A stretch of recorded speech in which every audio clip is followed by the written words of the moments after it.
All right, here we are mid-September, still getting some tomatoes, so that's pretty good. You can see I've got a nice batch right there. I've got some more back here.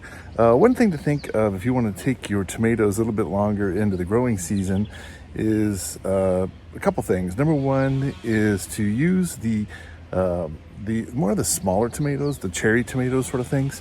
So if I've found that those last a little bit longer into the growing season, I'll actually get another batch. So here I'm getting pretty much like a second batch of my tomatoes after the big summer harvest, right?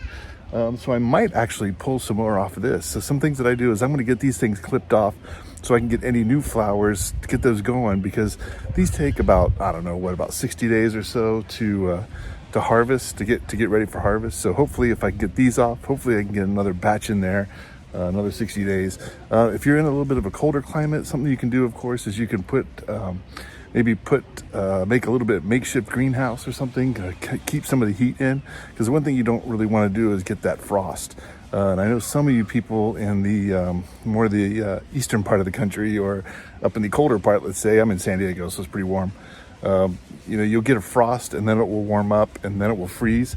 So if you can just protect them from that early frost, you might get another couple of weeks out of your tomatoes and maybe get another run in. So I'm hoping I'm going to get another run in. I'm thinking my big tomatoes are probably done. I've got a couple still on there, but I think that's probably going to be the last run on those. But again, I'm expecting to get some more cherry tomatoes, so I'll keep you updated on that. I think my trellis this year, if you saw my trellis video, check that out if you haven't. So I switched to a trellis format this year instead of just like cages and things. I think it worked a lot better.